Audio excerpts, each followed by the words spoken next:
that quick when you're going. That was amazing. I know. Troy, you're a genius. Yeah.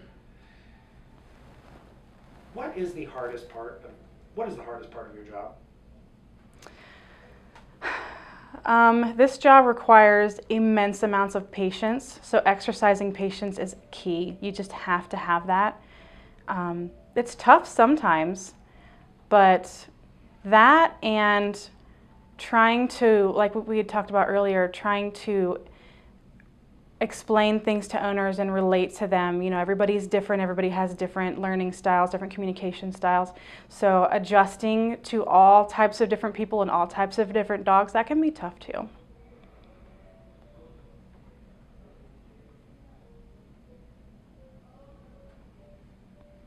Oh, I have a few. I do. I have a few forgotten. Okay, so I wanted to go back to something he had kind of touched on, but this idea of successful client education. Is there any education that you do before the pet even comes in?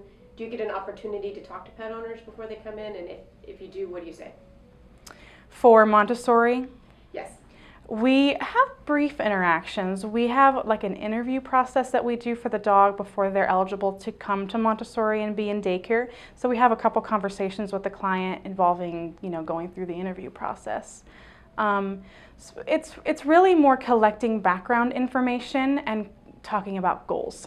So here's where the dog has been, here's where you want the dog to go, here's how we can meet those needs, and then that's really the majority of what we do before the dog comes in the door.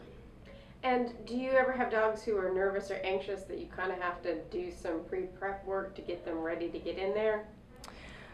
That's definitely something that we're anticipating that's going to happen. And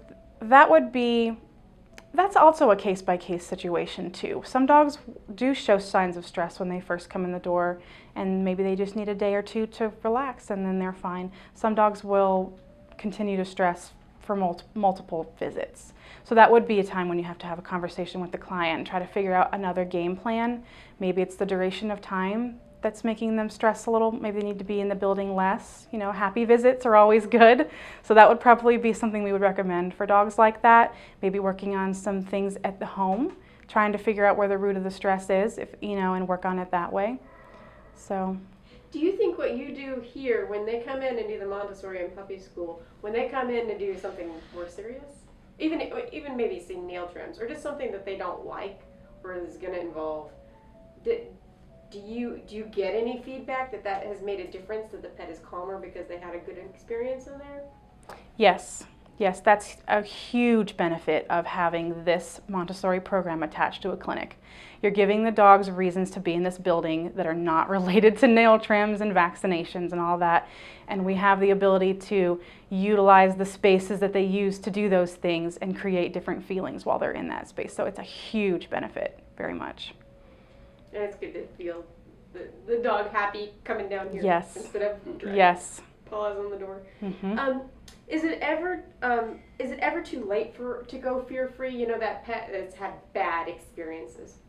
No, any dog can change. It's just all about working below their tolerance threshold. So yes, sometimes it's a little harder if they have years and years and years of experience of feeling that way.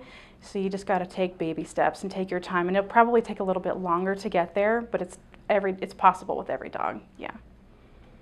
And how do you educate pet owners that is of value to change the dog's feelings? That's something that a lot of owners recognize on their own. So that's always helpful. That's one thing that they really, they don't want to see their dog feeling that way while they're in the building, and they don't want them to feel that way. But I would say that, I don't know, because that's something that I've just always had owners recognize that. I've never really had to kind of like sell that to them or whatever. So are they surprised that you have solutions for it? Yes.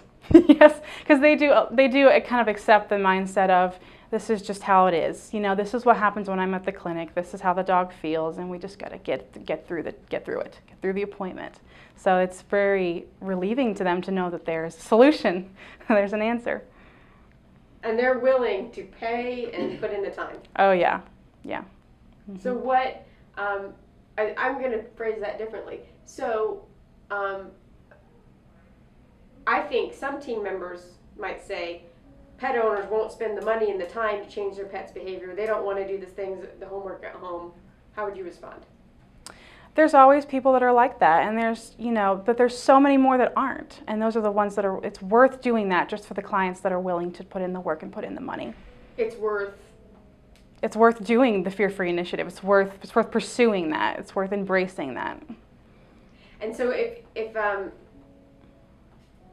going to go back one more time and see if I can get you to say fear-free. You know where I'm going? Fear-free initiative. No, even beyond that, just to say owners are willing to take behavior steps to make sure their pets experience or low stress or anything like that, just to get Just it all. a full statement. Yeah, the full statement. Yeah. You said everything we wanted you to say, and I just want to get it all in one soundbite. Does that make sense? Yeah, So kind of. Okay, so team members, a team member says to you, "Oh, I don't think it's worth the time to go through this. I don't think pet owners are going to spend the time. I don't think they're going to spend the money." How do you respond? There's always ones that feel that way, but it's worth it going. I don't know. I don't remember what I said. Well, You know what? Here's the trick. You can restate what I said, Yeah. For pet owners who, if you think pet owners won't spend the time and money, Yeah. that So you want me to start saying? Yes. I'm terrible with scripted, by the No, way. no, I just no, cannot. I You're cannot do doing great. scripted. This is No, this you're is a doing tricky great. one. I just Yeah. want to make sure that we make the point that pet owners are willing to invest. Some pet owners are willing to invest time and money, and do homework. Yes. That's it. Do you want me to just say that then? Yes. Okay. Or in your own words. Like, But I don't want to in put your own words in your words. mouth. Right. Yeah. In your own words. Yeah. The idea that Yes. you've had that Because experience. you're Yes. already agreeing with us. Yes, So yes. you just make a statement out of it. Pet owners are. Yeah. you know, Instead Yes. of getting a clip of you saying yes. Exactly. Yeah, pet owners are definitely willing to put the time and the energy and the expenses into allowing their pet to have a stress-free experience at a clinic, for sure. Just like that. Thank you. You're welcome. Sorry, just tricked No, it's you. okay. It's all right. So I want to talk about the negative. Would you describe yourself as a glass half empty or glass half full kind of person? Yeah, I'm a glass half full person, Okay. for sure. But you know, especially in veterinary practice and probably in every workplace, there are a lot of people who are glass half empty people, and these are people who, when they make this, you make a very enthusiastic, passionate recommendation for someone to work to change their pet's behavior to make the pet happier and healthier. And when they get pushback from the client, it hurts. They take it personally. It hurts. They don't want to do it again. So if you had a team member who ran into too many clients who didn't have the money or the time or the patience to do what was necessary to help the pets, what would you say to those people who kind of are hitting a wall right now with fear-free? And that's to a staff member or to a client? To a To a staff member who's hitting a lot of negative feedback. Yeah, there are a lot of pet owners that don't have the patience. You talked about you need patience to do a lot of this Yes. stuff. And the pet owner is getting frustrated. And that's mean they're pushing back on the team member. Yes. So how would I help that staff member through that negative moment? Reminding them why they're doing this, for sure. Reminding them the benefits, and even bringing up specific situations where they have benefited a pet. Just kind of reminding them and going back and bringing up past experiences and just. I don't know. I guess just bringing back those feelings that they felt when they had success with clients and with their pets. Changing their emotional state, like you would do a dog. So. And so also when you run into that situation, I mean, you talk about, as a glass half full kind of person, I can hear you think about all the owners who are willing to put the time in and the effort in, and the owners who will pay for this and do what's right for their animal. When you run into the people who aren't, do you ever work? How do you either change their attitude about it or make it okay that some people just don't want to do this even though the pet needs it? Is that? Change the client's attitude or change my my feelings do you try to change against your feelings about it, or do you try to work even harder to get the client to buy into this thing? that? Again, is a case by case. People are so different. So if I feel like there's an inch of hope and I can still convince this person, that I will do everything that I can. Again, changing wording and changing how you're describing things helps if you can find something that's relatable. So, but there are times when you just have to, move on and try not to be discouraged by the situation. Can you think of an example? It sounds like you might have some in mind when you talk about one kind of wording doesn't work. Can you think of an example of one kind of wording, and then if it doesn't work, you switch to something different or a different approach? Sometimes with parents, I will use children as an example of how to teach their dog and how to communicate with their dog. I'll use child lingo and all that type of thing. So that's very effective.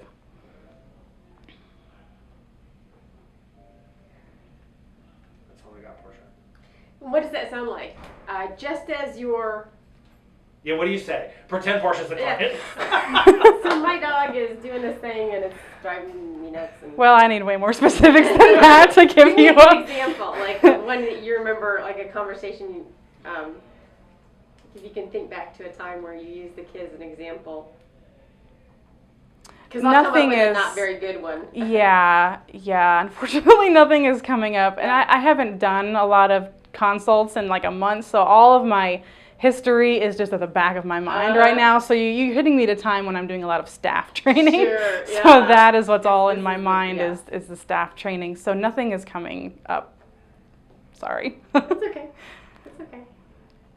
I'm trying to think if I got any, like, yeah. Okay, I can think of something. So when we're trying to explain the positive reinforcement method and how we communicate with the dog, so the mentality for every single behavior that they're doing is to acknowledge when they're doing the right thing and to ignore and redirect when they're doing the wrong thing. So that's very similar to how you would communicate with a child as well.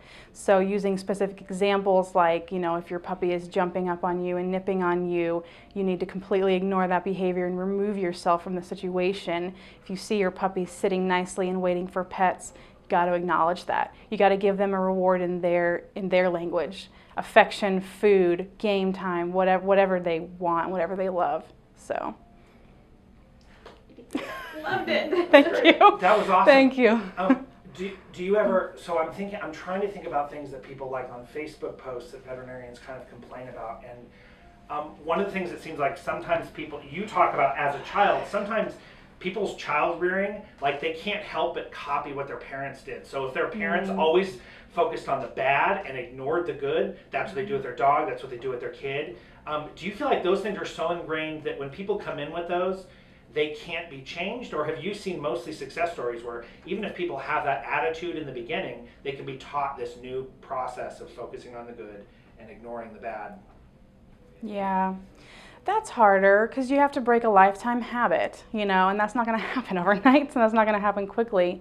And that is, the success rate is lower in situations like that. And you really have to have that person ready and willing and committed to make the effort to change how they're acting and how they're responding, or it's not effective unless they're really trying a lot. Cool. Thank you. Mm-hmm. You're great. Is that